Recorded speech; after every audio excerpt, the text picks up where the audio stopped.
de vuelta con ustedes. Ya vamos a pasar a Miguel. El padre Miguel. No, él tenía que responder a la bueno. pregunta por qué el Papa va vestido de blanco. Sí, sí. Sí. Sí, muy Después. bien. Nos quedamos bueno con esa pregunta de nuestro hermano Carlos.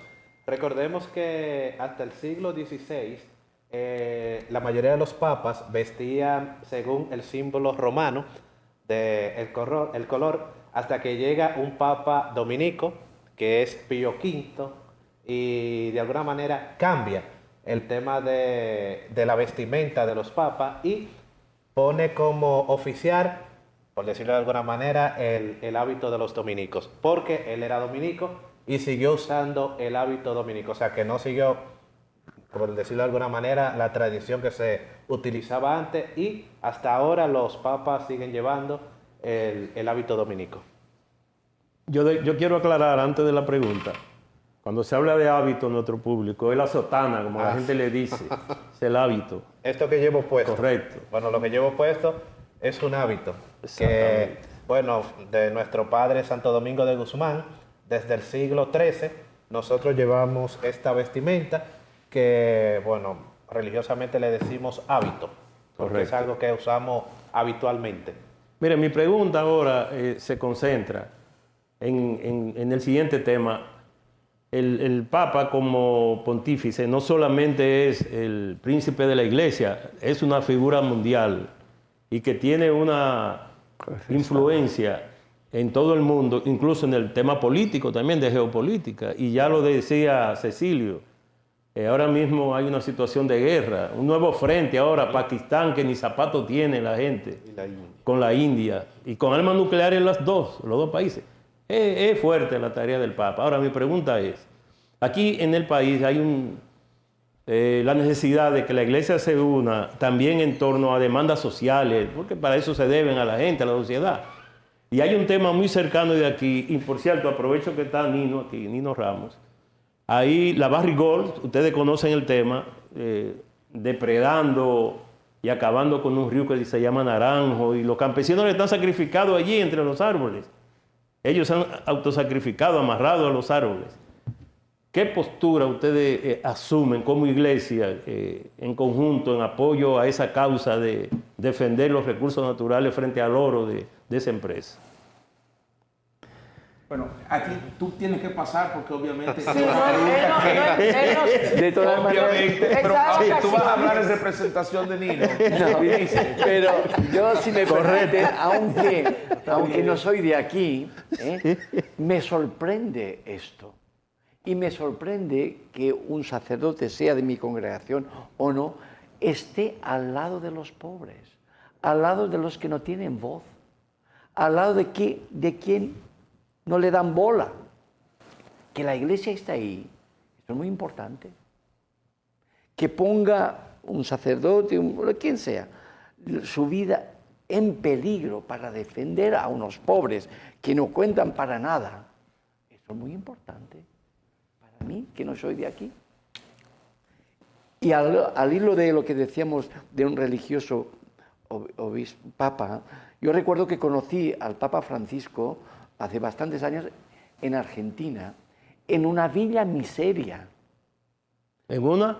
Una villa miseria, no sé. Una villa, una favela, esto. lo que para nosotros sería que un barrancón, Un arrabal. un arrabal. Para ir a esta villa miseria, él tuvo que pisar mucho barro, mucho basura. Esto le hizo un corazón y una mente. Él sabía cuando hablaba, por eso le hemos dicho el Papa de los pobres. Esta mentalidad la hace solamente si tú pisas, si tú estás al lado, acompañando, caminando con, no ni delante ni detrás, al lado de estos que no tienen voz. Entonces, que una persona como Nino y otros, porque hay muchos, estén y son voces de los que no tienen voz para la Iglesia Universal. Esto es muy importante. Muy importante. ¿Cambiará la Iglesia con este nuevo Papa los métodos que hasta ahora están usando o conquistarán más religiosos? Porque llegó un momento hace un tiempo que la gente ya no estaba asistiendo a misa, se veían las misas solas. Y ahora han vuelto. Con este Papa habrá ¿Y en más qué mundo? entusiasmo. Explícame en qué mundo o en qué parte, porque por ejemplo yo, en mi experiencia pastoral, en algunos lugares se dará, pero no es el caso nuestro aquí, por ejemplo, en República Dominicana. Yo sé. Eso va a depender de los lugares, ciertamente. Porque Habían recordemos que la gente olvídate de las estaba encuestas. perdiendo la fe. Las encuestas son manipuladas. Oye, Las él está encuestas haciendo son que manipuladas. Miguel está diciendo que sí. ¿Qué? Pero una cosa, Está pero por ejemplo, aquí en la haciendo República Dominicana es diferente. Una cosa será, por ejemplo, la realidad europea, pero no la realidad latinoamericana o la realidad africana o la realidad asiática. El viejo continente, él ya lo decía, se está secularizando, pero no es la experiencia que tenemos aquí. Incluso esas encuestas que hace el barómetro latinoamericano son muchas veces manipuladas, porque no es la realidad que nosotros estamos viviendo en el día a día. Entonces, es importante tener eso en cuenta. Pero permíteme, Carlos, permíteme. Yo fui párroco de diversas parroquias de Mallorca, que es un lugar, una isla bonita como esta de aquí, muy secularizada. Y tengo muchos amigos, bueno, son creyentes, obviamente, pero no practicantes. Me decían, con este Papa creemos. Con el otro, con Con el Francisco, con Francisco. Con Francisco. Es decir, no era gente practicante, pero sí creyendo con los signos y la radicalidad de un Papa como Francisco. Es decir, es verdad, una iglesia secularizada, no lo podemos negar. Las iglesias no son, las celebraciones no son como las de aquí, pero cuando hay testimonios de vida, la gente, por lo menos creemos en el testimonio de este hombre. Practicarán o no practicarán, pero hay un modelo de ser iglesia y de ser sacerdote y de ser discípulo de Jesús y de ser papa. Pero no hay tantos jóvenes que quieran ser sacerdotes. Han tenido que poner en la iglesia a dar la hostia a personas que son cristianas y viven la fe. A laicos. Mujeres, ¿cómo que se llama? A laicos. A laicos, que son los hombres casados con familia bonita. Pero eso es que bien también. Eso es viejo. Claro, porque es una iglesia No, sinodal. ellos no abierta. daban las hostias. Porque hablamos de una iglesia sinodal, o sea, más abierta. Es verdad, Claro. o sea, hay algo interesante, y bueno, y Carlos lo sabe más. En la historia de la iglesia han habido momentos de crisis y de pérdida, de personas que vienen, otros que se van. Y yo creo que es parte de la humanidad, y la iglesia no se escapa de eso. O sea, vive el momento de crisis, que lo podemos sufrir en Europa, en África, en América, pero también hay despertar. O sea, y también la iglesia vive eso porque está dentro del mundo. Pero algo interesante y que, bueno, a veces nos sorprende cuando vemos a una persona dentro de la iglesia que hace una ayuda, el Papa que hace un mensaje, pero si nos vamos atrás a la fuente, es el mensaje de Jesucristo. Es lo que hizo Jesucristo. O sea, ese acercamiento, ese caminar con los pobres. O sea, que no es algo nuevo, por decirlo, de la iglesia, es algo que la iglesia ha practicado por muchos años. O sea, es verdad que en algunos momentos quizá han habido algunos líderes que pudieran apartarse un poco, pero en su esencia es la sustancia especial de la iglesia, o sea, la columna vertebral, el mensaje de Cristo. ¿Y el mensaje de Cristo cuál es? El acercamiento a los pobres, caminar con los necesitados, socorrer a los débiles, un acompañamiento. Carlos. Pero a veces nos sorprende. Sí. Carlos, tomando en cuenta lo que fue el trabajo que hizo León XIV en Perú, que andaba con la mano con los pobres, era el que se integraba con los grupos más necesitados. Y viendo también lo que hacía el Papa Francisco, ¿será el mismo método de aplicar? Porque no es lo mismo trabajar con una comunidad de Perú que trabajar con la iglesia entera. No, con el mundo. Con el mundo, entero. sí. Pero no O sea, ¿tú solamente crees que África. es Fíjate, aplicable? cada uno tiene su propio estilo, su propio modo y su propio método. Ya decíamos en el anterior segmento que León XIV tuvo la ventaja de haber sido padre general, prior general de una orden presente en casi el mundo entero y tiene una visión universal de cómo la iglesia se maneja a nivel universal y esto le da una ventaja por encima de cualquier otro. O sea, él tendrá su método, el Espíritu Santo le dará su método. La iglesia vive en una constante evolución, en un proceso de cambio. El Concilio Vaticano II utilizaba una frase muy hermosa, Ecclesia semper reformanda, o sea, la iglesia siempre se vive reformando y adaptando a las exigencias y a los desafíos que la sociedad va planteando. O sea, que también León XIV va a implantar su propio sello, su propio estilo, que en definitiva, como ya decía el padre Cecilio, no es más que el estilo de Jesucristo. Y cada uno lo adapta según su personalidad, según su propia vivencia. Y esto que él lleva consigo, le va a permitir también continuar esa dinámica y esa forma que tenía el Papa Francisco de llegarle a la gente. Ese toque que tenemos nosotros los latinoamericanos, porque es nuestra experiencia aquí. Yo no sé si ustedes llegaron a ver una foto que ha circulado en las redes del actual Papa. Que estuvo aquí en La Vega. Sí, La tenemos ahí, Iván, por no, favor. pero no esa, sino una foto que en medio de una inundación, él tiene sus botas de plástico, Este, sí. está metido Sí, ahí de en lodo, el de charco, lodo, lo he visto. dentro del lodo, exactamente en el Perú, cuando era en una zona para asistir a unas personas en dificultad. Y eso le da un background que le va a permitir, sin lugar a dudas, ser un signo en medio de la sociedad en que vivimos. Entonces, ¿en qué momento estuvo el Papa León XIV aquí en La Vega? Él estuvo Solo en La Vega. En La Vega y en Santo Domingo, porque siendo prior general de la Orden de los Agustinos, ellos cuando son priores generales, pues visitan el mundo entero donde está presente la congregación Aquí lo tenemos. para darle seguimiento.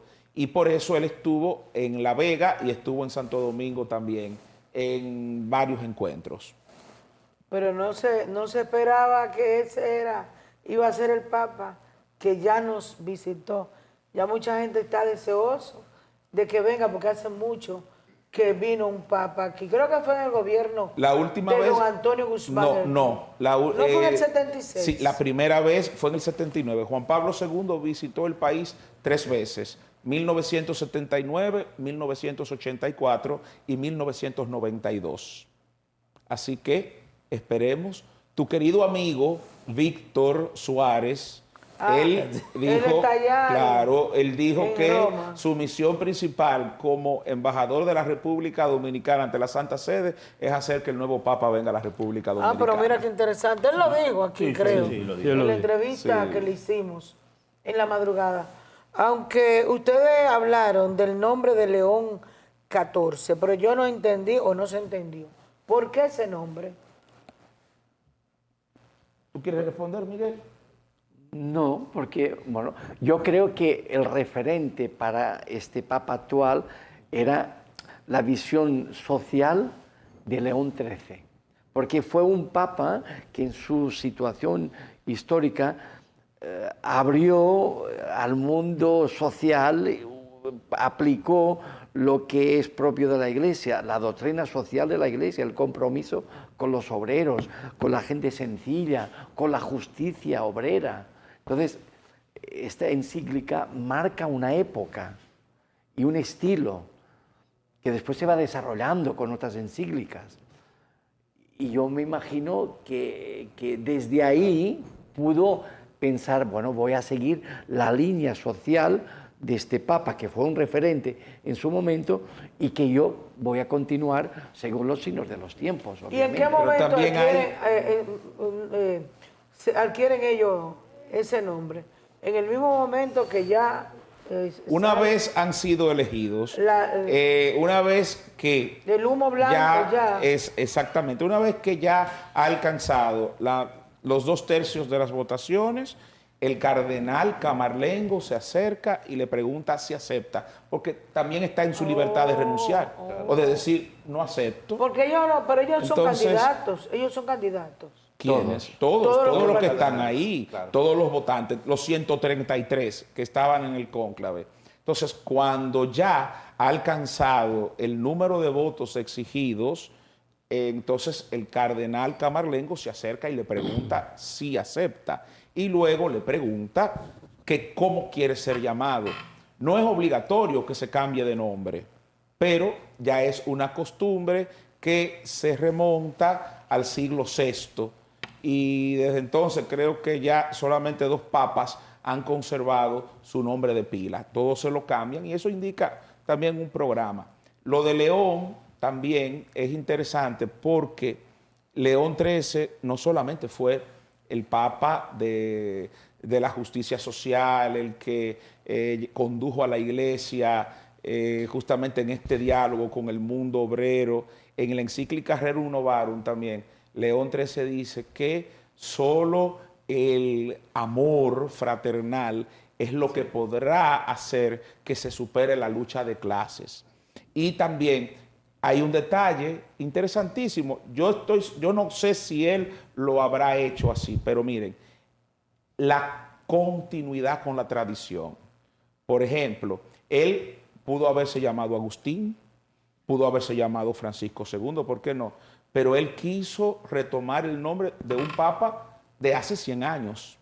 Y no solamente eso, un detallito interesante es que uno de los primeros seguidores de San Francisco de Asís se llamaba León también, Fray León, o sea que puede también haber un mensaje por ahí y él mantener su vinculación con el Papa Francisco, continuidad con Francisco, pero al mismo tiempo vinculación con la tradición de la Iglesia. Yo creo que la historia, sería interesante también uno ir a la historia del Papa León XIII porque marcó mucho una etapa de la Iglesia. Hemos hablado del tema social, pero también el primer Papa en aparecer en televisión, fue el Papa León XIII y que se abrió a la Iglesia al tema de la tecnología, de la radio, de la televisión y también tuvo que mediar con el modernismo de aquella época. Y mirando todo esto, yo creo que, bueno, y todo lo tenemos, personas que uno admira, personas que uno sigue, y me imagino que es el caso del nuevo Papa, que al parecer tiene una gran admiración por León XIII. Sí, y además eso es una cosa, tú ahí casi no tienes tiempo como para pensar Sí, sí. en eso. Todo es muy rápido. Es como muy rápido, pero también hay detalles interesantes y hay uno que te toca a ti directamente como dominico. Y es el hecho que también a León XIII le toca, como tú decías, estar en una época de gran confusión doctrinal. ¿Y qué hace León XIII? Propone a la Iglesia el modelo de pensamiento de Santo Tomás de Aquino en la encíclica Eterni Patris como un punto de referencia seguro que va a evitar que hayan desviaciones doctrinales. Y uno de los retos de este nuevo Papa, tal como en las congregaciones generales se planteó, era ese, mantener la unidad doctrinal de la Iglesia, que es un punto importante. O sea que miren, la justicia social por un lado, la doctrina, la unidad, todo eso está contenido en ese nombre. Es todo un programa. Ya él lo va a explicar en estos días. Claro. En la primera audiencia general, él lo va a explicar. Después? Lo que sigue ahora es el inicio solemne de su ministerio, que se va a fijar, no sabemos cuándo, en la fecha que ellos generalmente entiendan, aprovechando que están todos los cardenales ahí. Aprovechan eso. En los próximos días, entonces él va a comenzar solemnemente su ministerio. Miguel, encuentra el Papa en estos momentos la iglesia en crisis o en crecimiento? Yo diría que encuentra una iglesia en proceso, en camino. Una iglesia que tiene sensibilidad por lo social, por la justicia, por lo espiritual también, porque el Papa Francisco también era un hombre de mucha interioridad, ¿no? Y incluso yo diría, estoy hablando ahora con mi referente que es España, ¿no? Gente incluso alejada de la iglesia ha vuelto porque era un hombre de signos y era un hombre que sabía conjugar muy bien entre lo espiritual, ¿eh?, y lo material, ¿eh?, entre lo que podría ser una vida interior y una vida de compromiso. Entonces va a encontrar una iglesia despierta, una iglesia pueblo de Dios, una iglesia que es un sínodo, donde participan todos a la vez. Lo que decía Bélgica, como que es que hay laicos que se introducen dentro de la iglesia y como que ¿por qué no hay sacerdotes? Yo creo que es un signo muy bonito esto, porque ¿qué es lo que nos une? El bautismo. Después hay, diríamos, ministerios, servicios, y qué bonito que un laico, un padre de familia, pueda hacer un servicio. Y ojalá llegue un día que sea una madre de familia. Y recuerdo una obispa, no sé de qué tradición, hizo un discurso a Trump que no le gustó nada, porque empezó a marcarle las líneas sociales que él quería cambiar y que ha cambiado. Entonces, oye, ¿y por qué no tiene que llegar un día? ¿Por qué no? Bueno, ya en nuestro país tenemos las experiencias, sí, por ejemplo, de lugares específicos donde hay mujeres que tienen el ministerio laical como presidentes de asamblea. Sí, y ya en la Arquidiócesis de Santiago va a comenzar un plan piloto también. O sea, y en el sur del país, por ejemplo, religiosas tienen incluso la facultad delegada por su obispo de realizar bautismos.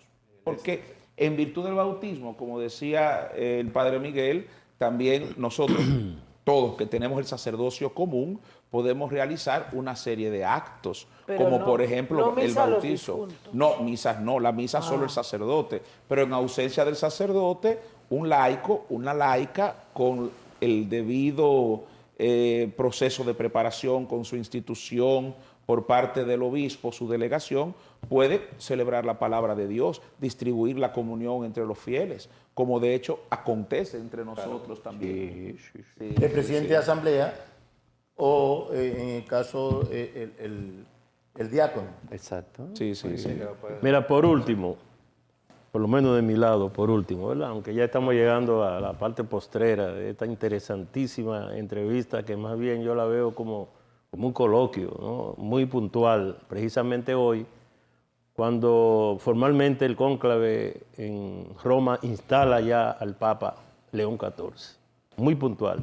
Mi pregunta, precisamente que se deriva de ese tema que ustedes están tocando, el celibato. Yo en lo personal, yo no lo asimilo ni lo entiendo. Pero hay que decir que Francisco se lleva un gran legado, que fue su actitud autocrítica y sobre todo de enfrentamiento a lo que era el acoso sexual con menores, que la iglesia como ente social arrastra sus cosas, entre algunos, no de ella como tal, filosóficamente hablando, pero sí hay individuos, ustedes saben que es así, aquí en Santiago hubo casos, y ahí en la capital con un nuncio. Pero ¿qué pasa? Que hay un tema de que se llama celibato. Celibato es que no pueden casarse, no pueden procrear. ¿Se va a mantener esa tradición? ¿Usted cree que puede revisarse con una nueva visión? Es probable, porque no se trata ni de un dogma de fe, ni de una cuestión de derecho divino, es una cuestión disciplinar. Al Papa Francisco se lo plantearon varias veces, pero él no era partidario de esa posibilidad, porque es interesante. con toda su apertura y con toda o sea, como algunos le dicen liberal, Francisco permaneció fiel a lo que es la tradición de la iglesia. Y él dijo, no, eso que otro papa lo toque.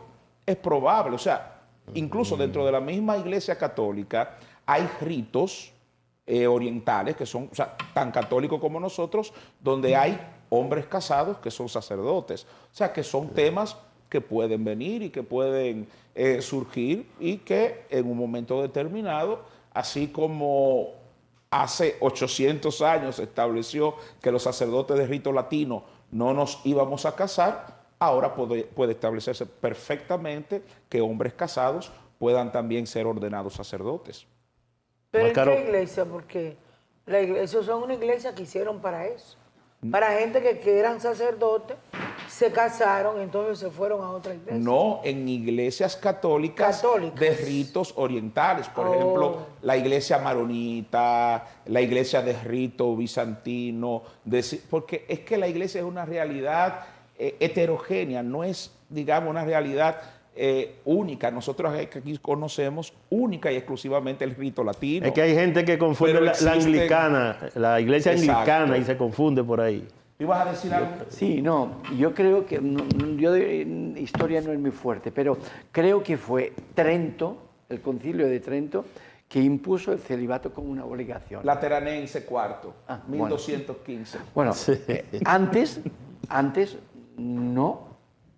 Entonces significa que no es de mandato evangélico. Esto por una parte. Y lo que dice el padre, así como se impuso, se puede decir, miren, alguien podrá hacer una opción por el celibato, pero no es una condición para ser sacerdotes. Vale, esto primero. Segundo, todo tiene O sea que el celibato no es una condición para ser sacerdote. Sí, es una Exacto. condición. En la iglesia Es católica. una condición. En la iglesia católica. De rito latino. Sí. Porque la iglesia católica de rito oriental, ¿no? Yo Yo tengo- tenía, por ejemplo, yo también. compañeros. O sea, los chinos sí pueden casarse. No, pero los cuando, orientales, los cuando hablamos de orientales. orientales no nos ¿De pensemos qué? en chinos, sino ¿A qué nos referimos? aquellos ritos que surgen en la parte al oriente de Roma, o sea, al este de Roma. O sea, la iglesia se divide en dos grandes partes, tomado como referencia a Roma. Imaginemos una línea imaginaria que traza, que pasa por encima de Roma. A la izquierda está el occidente, a la derecha está el oriente. Entonces, el oriente cristiano, donde surgió el cristianismo, dígase todo eso, Grecia y todo, Turquía, la Tierra Santa, etcétera, etcétera, Siria, Líbano, toda esa parte es el oriente cristiano, no el lejano oriente como pudiéramos nosotros interpretar, y ahí se ha conservado la praxis de los primeros siglos. Nunca se les impuso a ellos como a nosotros, que tiene su razón de ser, pero ya eso daría tema para otro trabajo, para otro programa. Sin embargo, yo quiero decir que todo tiene pros y contras. El celibato es lo más indicado para una misión comprometida. En la vida religiosa te permite mucha disponibilidad. Ahora, es muy bonito también la familia, Procrear. disponer de un cariño de la familia. Pero para el compromiso, digámoslo así, más disponible, el celibato. Porque no tiene la responsabilidad de arrastrar lo que supone mantener una familia. Y estar también. pendiente. Y estar También. pendiente. En cualquier país que se encuentre en misión. Y tener un corazón Sí, sí. indiviso. Cecilio. Cecilia. Bueno, yo personalmente no lo veo para mí hasta ahora como una negativa o una dificultad para mí hasta ahora. Pero estoy, bueno, de acuerdo con lo que han dicho mis compañeros, mis hermanos, que la iglesia, bueno, está abierta al diálogo y a plantearse alguna problemática. Yo quizá veo otras cosas más, pero bueno, este tema personalmente no lo veo, y más como religioso, porque para nosotros sería un poco más difícil.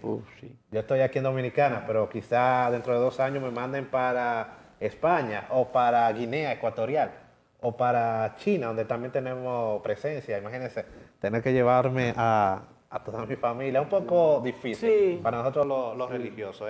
Además, la cuestión del celibato no es una respuesta ni a la falta de sacerdotes, No, no. ni tampoco a la cuestión de los abusos, No, no. porque también se dan los abusos en personas casadas, en primer lugar. sí. Y en segundo lugar, también en la iglesia oriental, donde sí los sacerdotes, donde hombres casados pueden ser sacerdotes, hay crisis de vocaciones. Ha disminuido. También, porque es un asunto Humano, podríamos humano, propiamente humano, y de orientación por dónde va el mundo, de prioridades y todo eso. O sea que el problema ahí no es ese, sino otras causas. Cecilio, la iglesia tiene liderazgo, así lo manifestamos desde el principio, liderazgo diferente, principalmente porque existen grupos, como está el grupo que maneja, donde está guarecido el Papa en este momento, que es el de, ¿cómo se llama? Los agustinos. Los agustinos. Y así sucesivamente. ¿Cuál grupo tiene más supremacía en la iglesia en este momento? O sea, congregaciones. Congregaciones.